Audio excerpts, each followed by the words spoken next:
Okay, hello and welcome back to T2 TV on the Track Thursdays. It's me, Coach Joy. And Coach Chris. And today we're talking about strength training. I know that dreaded word that runners hate to hear. Guess what? You need to do strength training. You know why? Because it's going to help you stay stronger in your runs, but also help with injury prevention. Now, one of the things, if you have been following your Training Peaks plan, hint, hint, that means if you don't have a Training Peaks plan, please reach out to one of us to download that plan so it can be synced to your watch so you can know what's going on. We do have strength training, and Training Peaks does have a strength training component now that is going to be integrated into the training plan. Or if you are using the RunDot platform, it does have video tips and strength training, which is all of 30 minutes. And that's all you need. You don't need to be in the gym for hours on end lifting heavy weights all the time. Yeah, the best strength training for runners, if you have been doing lifting, great, keep up your routine to some degree. But if you're new, don't necessarily go and start lifting heavy right off the bat. You know, ideally go to a class, work with an instructor, make sure you know what you're doing.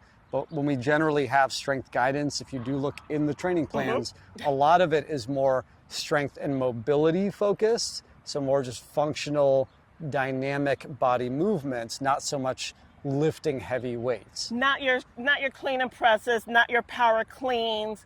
You have your deadlifts, your basic moves, your deadlifts, your squats, your lunges, your push-ups, your planks, bicep curls, some shoulder presses, because not only are you working lower body, you have to work the upper body as well, because you need that upper body strength to help you with your posture as you're running, especially when you're going into the longer mileage. The tendency is a lot of runners start slumping down. You want to be able to stay strong, lifting that chest up, shoulders are down and back. It's going to make everything easier, breathing easier, your running form a little bit easier. So your tip and your takeaway, some of the things, I want you to look at a training plan. Our Training Peaks training plan, hint, hint. I know some of y'all have not been using your Training Peaks. If you look in the details of the workouts, there are links to articles with instructional videos, guidance on everything to do in terms of keeping your form together. So one, use those to your advantage. If you have trouble finding them, let your coaches know. But follow the training plan, look at the tips that we have in there, and think of the mantra when we talk about strength training for endurance running and marathon running in particular, is have the mantra of strong before long. Build your strength before the mileage starts getting really long, because the long runs will break down some of your muscle tissue, and you want to build that up before. So the first 2 months of training are really that time to build that strong base. And then once you get to the higher volume, you will want to start bringing it down a little bit. You still want to keep the routine going, but you'll focus more on strength and endurance rather than building mass, meaning you might do more reps but less weight.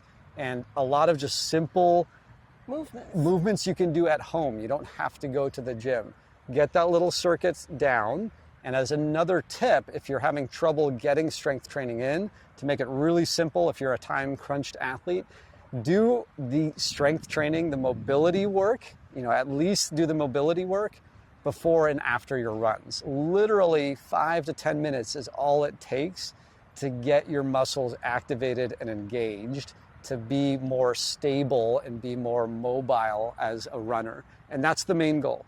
So at the end of the day, come to the group runs, watch the videos, encourage each other to get strength training in before and after the run. And it can be anything. It can be Pilates. Pilates mat, hint. It can be yoga.